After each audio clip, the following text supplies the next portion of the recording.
순종 회복의 시작입니다 하는 제목으로 하나님 말씀을 전하겠습니다. 어느 한 사람에게 이런 질문을 했습니다. 만약 당신이 사랑하는 누군가가 30초밖에 살 수 없다면 당신은 그 30초, 그 짧은 마지막 시간에 뭐라고 말하겠습니까? 이게 실제 있었던 이야기입니다. 그때 그분이 최근에 돌아가셨는데 이런 말을 합니다. 만약 당신에게 3초밖에 남지 않았다면 그 3초 뒤에는 영원한 심판을 맞이하게 될 것입니다. 그리고 그때 당신을 구원할 수 있는 방법은 단 하나뿐입니다. 그것은 당신이 평생 쌓아온 착한 일들이 아니고 도덕적 점수표도 아닙니다. 오직 예수 그리스도를 당신의 주님, 구주로 믿느냐 믿지 않느냐 그 하나의 문제일 뿐입니다.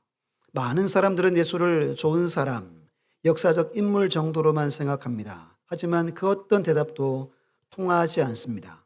진짜 중요한 것은 당신 스스로 회개하는가, 그리고 그리스도를 당신의 구주로 받아들이는가입니다. 라고 대답을 했다고 합니다. 여러분, 30초면 가능하다는 말입니다. 제가 이걸 보고 들으면서 예수님이 마지막 십자가에 돌아가실 때 한편 강도가 회개하죠. 뭐라고 하죠? 누가복음 23장에 말합니다. 주여 당신의 나라에 임하실 때 나를 기억하소서라고 말합니다. 그리고 예수님이 이렇게 말합니다. 오늘 네가 나와 함께 낙원에 있으리라. 여러분, 누군가에게 가장 중요한 메시지 한 문장은 회개하십시오. 예수님을 주님으로 구주로 인정하십시오. 이 한 문장입니다. 이 한 문장이면 좋게요. 그러면 오늘 네가 나와 함께 낙원에 있으리라 하는 주님의 음성을 들을 수 있는 겁니다. 우리가 얼만큼 살아갈지 알 수 없지만 여러분 주변에 누군가가 죽음 앞에 있을 때 그 30초를 여러분들이 책임질 수 있는 자들 되었으면 좋겠다라는 생각이 많이 들었습니다. 아브라함처럼 복이 되길 예수님의 이름으로 축원합니다. 우리는 지난주 회복에 대해서 두 번에 걸쳐서 2주의 말씀을 나눴습니다. 하나님이 원하시는 나라가 있습니다. 그 나라는 진리와 거룩, 진리와 공의, 진리와 화평으로 세워진 하나님의 나라입니다. 우리 개인이나 우리 가정, 우리 교회 나아가 지역과 우리 대한민국이 하나님이 주인 되시고 하나님이 다스리고 통치하는 나라가 되기를 하나님은 원하세요. 이걸 성경 말씀을 통해서 2주에 걸쳐서 배웠습니다. 예수님은 주기도문에서 이렇게 주기도문을 가르쳐 주시죠. 하늘에 계신 우리 아버지여, 이름이 거룩히 여김을 받으시오며 나라가 임하시오며 뜻이 하늘에서 이루어진 것 같이 땅에서도 이루어지이다 라고 기도를 가르쳐 주셨습니다. 제일 먼저 하나님의 이름을 영광 돌리고 그 다음 하나님의 나라가 임하기를 기도하라고 말합니다. 늘 우리가 주기도만 하지만 생각 없이 하죠. 그분의 나라가 임하기를 우리는 기도하는 거예요. 그런데 그 나라가 뜻이 하나님에게서 이루어진 것처럼 이 땅에서도 오늘 우리가 사는 이 땅에서 이루어지는 나라를 기도하라고 말씀하셨습니다. 우리 신앙생활할 때 이걸 전혀 고려하지 않고 살아갑니다. 그럼 이 땅에 세워질 나라는 어디를 말할까요? 교회를 의미합니다. 이것이 성경에서 말하는 진짜 회복이에요. 오늘 본문 13절에 하나님 말합니다. 내가 너희를 구원하여 너희가 복이 되게 할 것이다.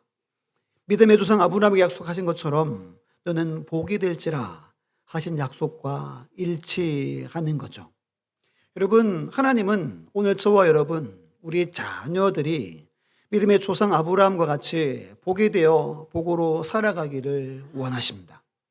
이렇게 회복된 저와 여러분, 자녀들을 통해서 하나님의 나라가 세워지기를 원하세요. 연약하고 부족한 우리이지만 창세전에 우리를 택해 주셨고 그리고 독생자 아들 예수 그리스도를 십자가에 못 박으셨고 성령을 통해 우리를 다시 태어나게 거듭나 하나님의 백성과 하나님의 자녀가 되게 하셨습니다. 이것을 믿습니까? 우리는 복이 되었습니다. 하나님의 나라를 이 땅에서 세워가기 위해 우리를 부르셨다는 겁니다. 교회를 통해서. 결국 주님이 마지막 재림하실 때 이 땅에 있는 교회를 통해서 하나님의 완전한 나라가 세워진다고 계시록은 말합니다. 여러분, 성경 전체가 이 메시지를 주는 거예요. 우린 다 구원받았습니다. 아직 받지 못한 분이 계실 테지만 우린 다 구원받았습니다. 우리 구원받은 자의 살아갈 인생은 성경에서 말씀한 바대로 이 나라를 위해 우리는 살아가야 하는 겁니다. 예수님이 승천하시고 30년 후에 수제자인 베드로가 성경을 기록하죠. 베드로전서 2장에 보면 이렇게 권면합니다. 갓난 아기같이 순전하고 신령한 젖을 사모하십시오. 사람들에게 버림받았지만 하나님께서는 보배로운 산돌로 삼으신 예수님께 나아가십시오. 당신들도 산돌같이 신령한 집으로 세워지십시오. 하나님이 기쁘시게 받으실 만한 신령한 제사를 드릴 거룩한 제사장들이 되십시오. 라고 말하고 2장 9절로 10절 우리 함께 선포하듯이 읽고 끝에 아멘 합니다. 시작.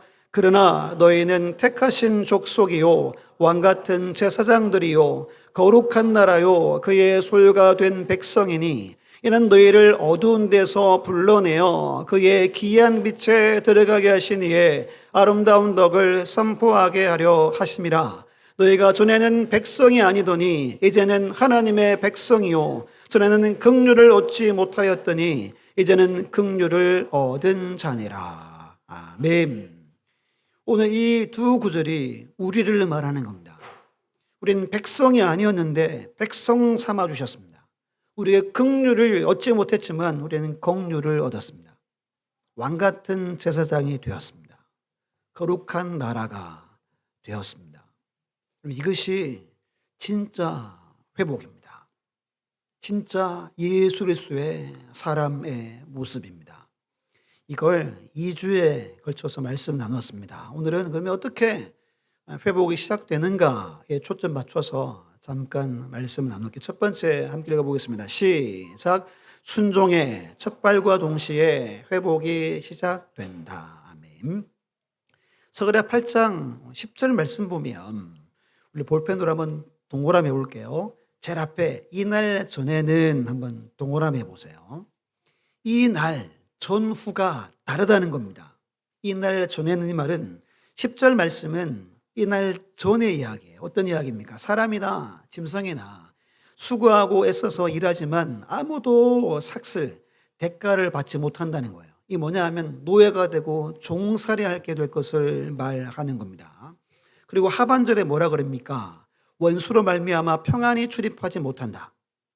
내가 모든 사람을 풀어 서로 어떻게 하셨대요? 치게, 대적하게 하셨기 때문이다 말합니다.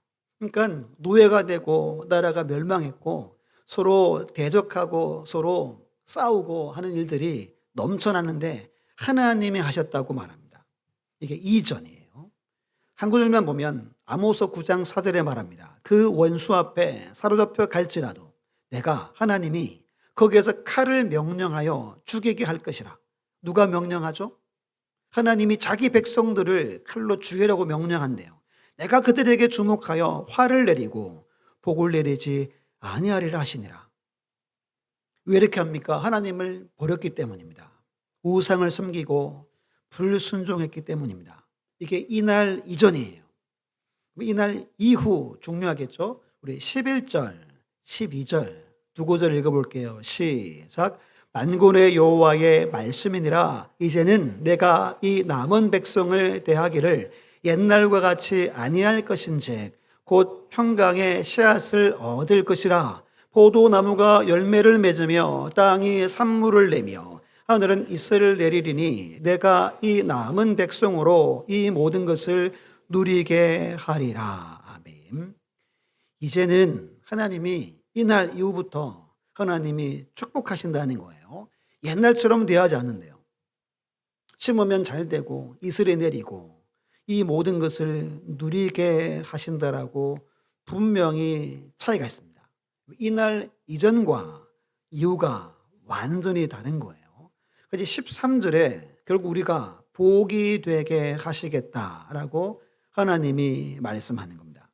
근데 12절 끝에 한번 밑줄 한번 꺼볼게요. 이 모든 것을 누리게 하리라.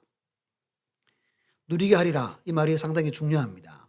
단순히 여러분, 회복이 포도 열매 조금 얻고 땅의 소산물을 조금 얻는 게 아닙니다. 이 누리게 하리라는 말이 뭐냐 하면 유업을 주었다. 기업을 주었다. 상속을 받았다 하는 뜻입니다. 지금 스가랴 말씀은 포로에서 돌아온 자들에게 주신 하나님의 예언의 말씀이죠. 이들 눈에는 예루살렘이 여전히 폐허 상태입니다. 아무것도 없습니다. 무너진 건물들밖에 없습니다. 근데 하나님은 이들에게 출애굽해서 적과 꿀이 흐르는 땅을 차지했던 이들의 조상들처럼 내가 이 땅을 다시 너희들에게 유업으로 기업으로 상속해 주겠다라고 약속하는 거예요. 두 가지 약속입니다. 내가 땅과 복을 기업으로 주겠다 하는 하나님의 약속입니다. 하나님은 너무 좋으시죠. 하나님을 배신하고 우상 섬긴 이들에게 다시 돌아오게 하셨죠. 돌아온 이들에게 야, 니들 조상들이 누렸던 엄청난 그 유업을 다시 그대로 내가 누리게 하겠다라고 하는 거예요. 우리는 회복이 되어야 하고 이 주의 은혜를 누릴 수 있어야 하는 겁니다. 이걸 신약으로 끌어와서 설명드리면 로마서 8장 17절에 말합니다. 자녀이면 또한 상속자 곧 하나님의 상속자요 그리스도와 함께한 상속자니 그럽니다. 상속을 받는 거예요. 베드로전서 1장 4절에 썩지 않고 더럽지 않고 쇠하지 아니하는 유업을 잊게 하시나니 곧 너희를 위하여 하늘에 간직하신 것이라. 신약에서는 어떤 유업을 얻게 합니까? 하나님의 나라, 구원, 영생의 기업을 받게 된다는 뜻입니다. 그럼 여러분 이 날이 중요하죠. 이 날 이전과 이후로 하나님이 달리 대한다는 겁니다. 이 날이 언제냐? 우리 9절 보시면 다시 볼펜을 들고 9절 중간에 보면 그 지대를 쌓던 날이 있습니다. 성전을 다시 건축하기 위해서 첫삽을 떼는 날입니다. 사진 보여주시면 기공식이에요. 기공식. 이게 뭐 이런 기공식이 서산에 있었더라고요. 한참 찾아가지고 보여드리는 겁니다. 첫삽을 떼던 날이에요. 이 날이. 이해하셨죠? 성전을 지으려면 기초공사를 해야 되잖아요. 기초공사를 하는 그 첫날, 이 날이 바로 이 날입니다.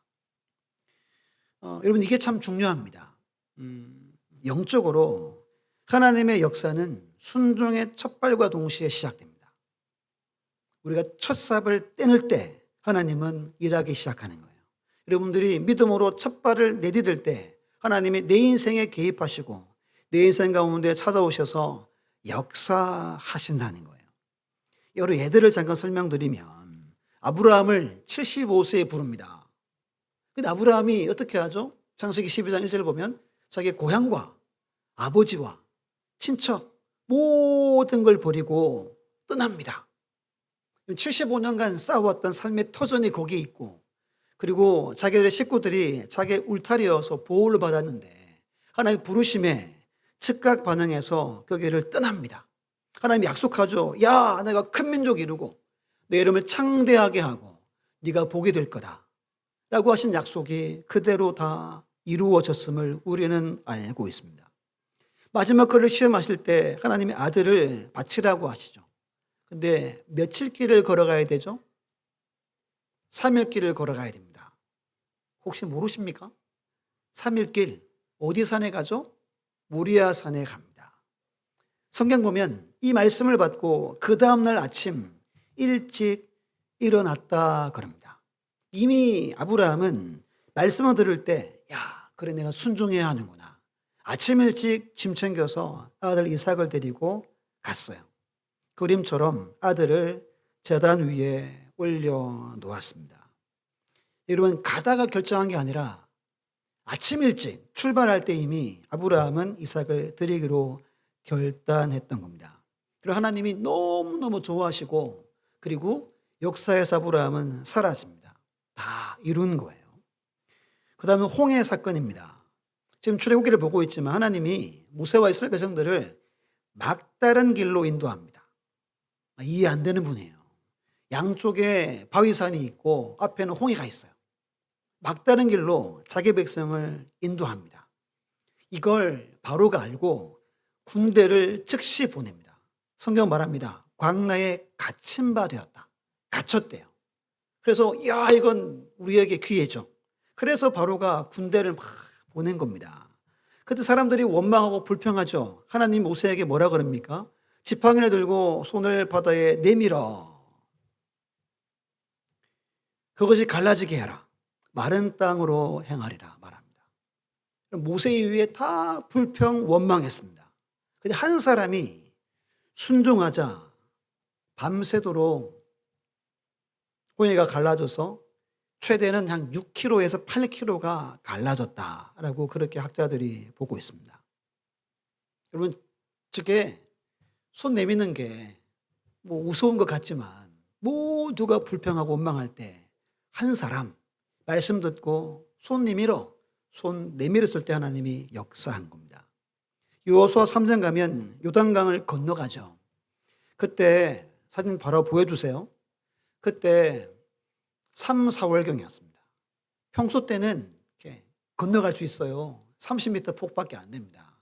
근데 3, 4월에 1.6km에 최대 4m의 수심이 됩니다. 왜 하필 이때 하나님이 이 요단강을 건너라고 할까요? 성경은 말합니다. 온 땅의 주, 하나님은 온 땅의 주인, 그분의 여호와의 궤를 맨 제사장의 발바닥이 요단물을 밟고 멈추면 요단물 곧 위에서부터 흘러내리던 물이 끊어지고 한 곳에 쌓여 서리라 말합니다. 그림 보여주세요. 발바닥에 들어가자 갈라집니다. 성경 잘 알죠? 수십 킬로 위까지 물이 쌓였어요. 물이 끊어지고 물이 쌓였습니다. 상상하면 야, 이건 엄청 놀라운 일입니다. 발바닥이 요단물을 밟고 멈추면 물도 멈추리라 하신 말씀에 한 발짝 내밀었기 때문입니다. 엘리야 때 사르밧 과부 이야기를 잘 알죠. 마지막 가루와 마지막 기름을 아들과 함께 먹고 죽으려고 했습니다. 그때 엘리야를 만나게 되고 엘리야가 뭘 요청합니까? 먼저 내게 떡 하나 만들어 와라. 그리고 당신과 아들이 먹어라. 그리고 이렇게 말합니다. 내 가슴에 하나님이 내게 말씀하셨다. 비가 지면에 내릴 날까지 통에 가루가 떨어지지 않고 기름의 병이 마르지 않을 것이다. 그때 여인이 즉시 가서 그대로 순종합니다. 그리고 며칠을 같이 있는데 마르지 않는 거예요. 결국 3년 6개월 동안 얼마나 수지 맞았습니까? 3년 6개월 동안 가루와 기름이 마르지 않았습니다. 제자 엘리사가 열왕기하 4장에서 선생님 제자가 와서 하소연합니다. 선생님, 우리 남편이 선생님 따라 살다가 죽지 않았습니까? 빚만 남기고 죽어서 두 아들이 종으로 팔려갑니다. 라고 하소연하자 엘리사가 뭘 빌려오래요? 빈 그릇을 다 가서 많이 빌려와라. 조금 빌리지 말고 많이 빌려와라. 그리고 문을 잠그고 두 아들과 함께 기름을 부어라. 그림 보여주시면 계속해서 기름이 흘러 넘칩니다. 그리고 끝에 보면 엄마가 물어요. 또 그릇이 있느냐? 엄마 없어요. 그러자 기름이 그쳤다라고 말씀합니다. 하나만 더 볼까요? 우리 예수님이 처음으로 이적행했던 것이 어떤 이적이죠? 가나 혼인잔치의 이적입니다. 그림 보내주세요. 이때는 이제 집에 들어가면 발을 씻기는 게 문화였죠. 발 씻기는 항아리가 성경 보면 6개가 있었대요. 근데 연회가 진행되다가 포도주가 떨어졌죠. 그래서 예수님이 종들한테 항아리에 물을 채우라, 물을 채웠어요. 그리고 이 그림이 떠서 연회장에 갖다 주라 그럽니다. 제가 종이면 이야 엄청 갈등했겠죠. 떠줬다가 어떻게 되죠? 뺨을 그냥 엄청 후려맞겠죠. 네가 이 종놈이 그러면서 이렇게 하지 않겠습니까? 그러면 언제 바뀌었겠습니까? 물이 포도주로. 부어서 항아리 안에 있을 때는 안 바뀌었을 것 같아요. 근데 이것을 떠서 가는 도중에 아니면 이걸 따라 붓는 과정 가운데 바뀌었던 겁니다. 순종이 별거 아닌 것 같지만 성경 전체를 보면 하나님의 역사는 반드시 순종이 있은 이후에 하나님은 역사합니다. 한 발을 내디뎌야 갈라지는 것처럼 모세가 지팡이를 내밀어야 갈라지는 것처럼 성경의 원리는 단순합니다. 복잡하지 않아요. 여러분들이 순종하고 여러분들이 한 발짝 내밀 때 성령의 역사가 있는 거예요. 하나 더 그림 보여주시면 이건 나만 장군입니다. 요단강에 몇 번 들어갔다 나오래요? 7번입니다. 7번 완전 수죠. 완전히 순종하는 거예요. 끝까지 순종하는 겁니다. 성경 우리에게 끊임없이 순종을 요구합니다. 첫 발을 내디뎌라.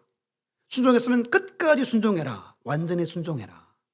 그때 하나님은 우리를 회복시켜 주시고 우리의 삶에 역사하십니다. 이것을 우리는 믿습니다. 우리는 오늘도 순종의 첫 발을 내디딜 뿐인 거예요. 왜 우리가 이것을 내딛습니까?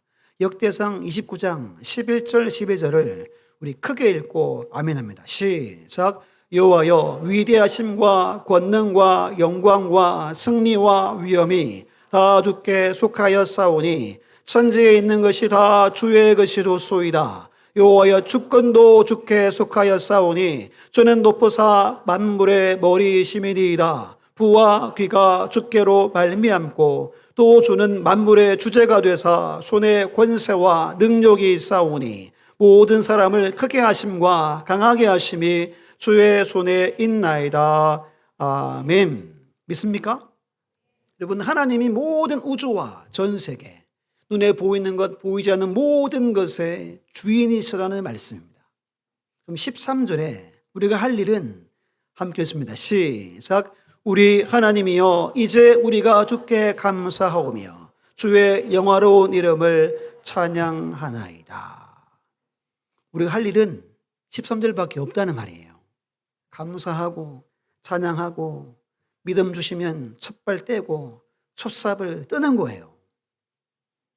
지금 말씀을 듣는 중에 하나님 여러분 가운데 무언가를 순종하라고 하실 겁니다. 그걸 이 한 주간에 행하는 거예요. 그때 회복의 역사가 그때 시작됩니다. 안다고 시작되지 않습니다. 첫 발을 내디딜 때 성령의 역사가 나타남을 확신할 수 있는 우리 모두가 다 되시기를 예수님의 이름으로 축원합니다.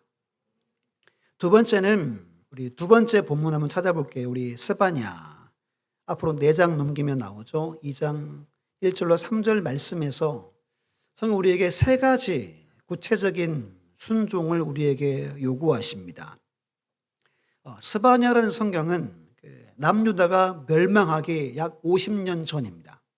스가랴는 멸망하고 포로에서 돌아온 자들을 말하고 스바냐는 멸망 직전에 있을 때예요. 요시야 왕 때입니다. 강조점은 여호와의 날입니다.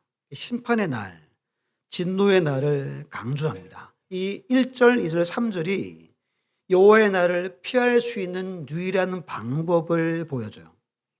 이 구절이 엄청 중요합니다. 별표를 진짜 한 100개는 해야 할 세 구절이에요. 3가지를 50년 후에 나라가 망합니다. 그럼에도 불구하고 그 나라가 망할 때 살아남을 수 있는 자는 이 3가지를 하라는 거예요. 첫 번째는 1절 보면 수치를 모르는 백성아 뭐하래요? 모일지어다 모일지어다. 수치가 뭐냐 하면 갈망하다, 사모하다라는 뜻이 있습니다. 수치를 모른다는 말은 갈망하지 않는 백성, 사모하지 않는 백성이란 뜻이에요. 그럼 누구를 갈망하지 않고 사모하지 않았다는 거죠? 하나님이죠. 하나님의 백성이 하나님을 갈망하지 않고 하나님을 사모하지 않습니다. 수치인지를 몰라요. 영적으로 무감각한 거예요. 지금 죄가 넘치고 심판이 50년 후에 닥치는데 부끄러운 줄 모르고 살아가는 사람들을 말합니다. 어쩌면 오늘 우리일 수 있는 거예요. 우리일 수 있는 거예요. 지금 여러분 눈을 들어 세상을 보면 마지막 때가 다 됨을 누구나 다 압니다. 여러분도 알고 저도 압니다. 그런데 우리도 수치를 모르고 살아갑니다. 갈망이 없습니다. 사모함이 없습니다. 그때 하나님이 두 번 모일지어다 모일지어다. 이게 무슨 말이냐 하면 야 너의 삶을 멈춰라. 그리고 변화를 일으켜라 라는 말입니다. 이때 왕이 율법책을 찾죠. 옷을 막 찢습니다. 왜 찢었죠? 요시아가 자기의 선조들이 말씀대로 안 살았고 자기들도 말씀대로 안 살아왔던 거예요. 막 옷을 찢고 종교개혁을 단행합니다. 거기에 함께 모여서 회개하자. 우리 영적으로 각성하자라는 뜻이 모일지어다 모일지어다에 있습니다.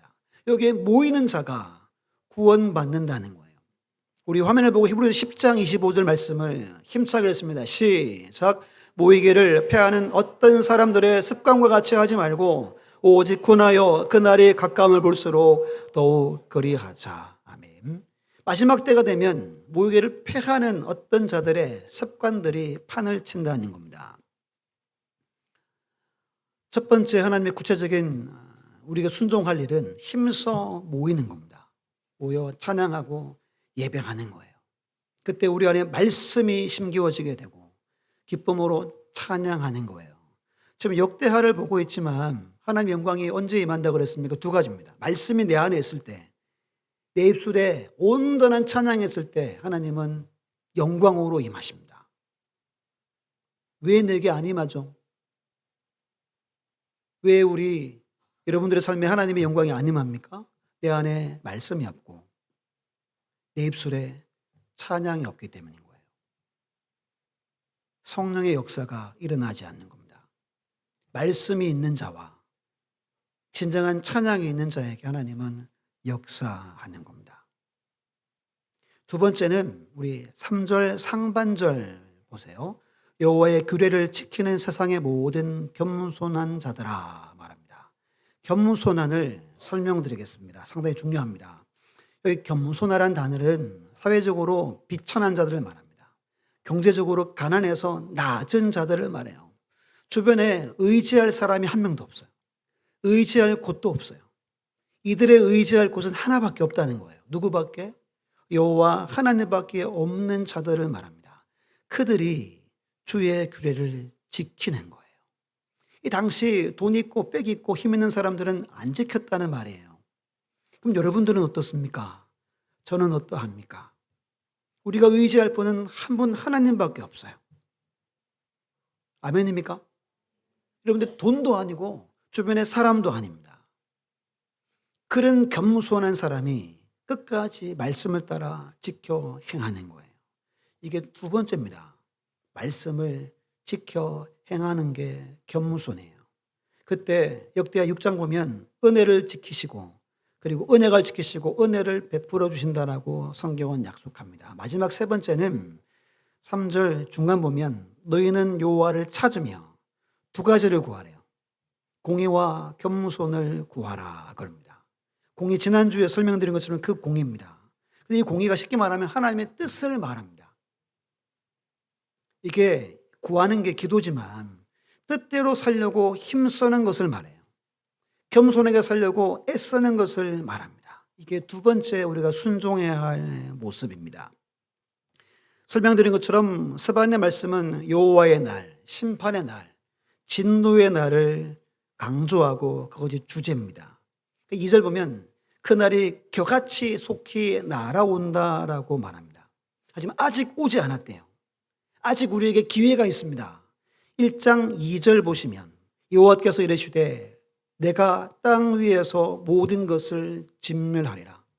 12절 보시면 중간에 보시면 마음속에 스스로 이르기를 여호와께서는 복도 내리지 아니하시며 파도 내리지 아니하시리라 하는 자를 어떻게 찾는데요? 등불을 두루 찾아 보라리라. 하나님이 샅샅이 찾아서 심판한대요. 하나님의 백성인데 야 하나님 뭘 복을 줘. 야 하나님 뭘 화를 내려. 내가 열심히 하면 하나님이 복 줄 거야 라고 하는 자를 등불을 켜고 샅샅이 찾아서 심판할 날이 온다는 겁니다. 그것을 당하지 않으려면 2장 1절로 3절에 세 가지를 하라 말씀합니다. 이제 말씀을 다 전했습니다. 여러분, 지금 하나님 여러분들에게 무슨 감동을 줍니까? 그것을 실천하셔야 됩니다. 더 이상 내일로 미루지 말고 당장 오늘부터 그 일을 하시라고 오늘 이 말씀을 우리에게 주시는 겁니다. 특별히 스바냐 세 가지를 반드시 기억하셔야 됩니다. 모일지어다 모일지어다. 교회를 지키는 겸손한 자들아 여호와를 찾되 공의와 겸손을 구하라. 이것을 외우시고 이 말씀이 여러분들의 삶이 되시기를 예수님의 이름으로 축원합니다. 결론적으로 하나만 더 보고 마칩니다. 그림 보여주시면 이 그림이 무슨 그림일까요? 고기가 엄청나죠? 예수님이 베드로와 그들의 친구들을 부를 때의 모습입니다. 이때 이야기 잘 알죠? 예수님이 베드로의 배를 빌려가지고 잠깐 띄우라 그러죠. 거기서 설교를 하십니다. 그러고 나서 예수님이 뭐라고 말하죠? 어디에다가 그물을 내려라? 깊은 데다가 그물을 내려라. 이건 상식에서 어긋나는 거였죠.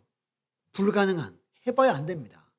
밤새도록 우리 그 다음 구절 한번 읽어봅니다. 누가복음 5장 5절 시작. 시몬이 대답하여 이르되 선생님 우리들이 밤이 새도록 수고하였으되 잡은 것이 없지만은 말씀에 의지하여 내가 그물을 내리리다 하고 밤새 지금 한 마리도 못 잡았습니다. 이들은 업으로 잔뼈가 굵은 사람들입니다. 근데 믿음이 생긴 거예요. 말씀에 의지해서 깊은 데 그물을 내리겠습니다. 내렸더니 방금 봤던 그 그림처럼 된 겁니다. 이번 한 주간 살아가실 때 말씀을 의지하셔서 일상이라는 그물을 깊은 데 내려보시기를 간절히 바랍니다.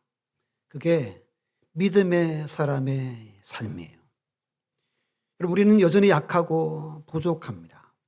하지만 우리의 약한 발과 손으로 순종의 첫 발을 내디딜 때 하나님은 역사합니다. 뜻이 하늘에서 이루어진 것 같은 땅에서도 이루어지는 그 나라가 세워집니다. 진리와 거룩, 진리와 공의, 진리와 화평의 나라를 만들어가게 하시는 거예요. 우리를 구원하신 목적이 여기에 있습니다. 우리 청강교회 여러분들과 우리 자녀들을 통해 하나님의 나라가 세워지기를 간절히 원합니다. 그 일에 쓰임받고 사용되어지는 우리 교회, 우리 모두가 다 되시기를 예수님의 이름으로 축원합니다.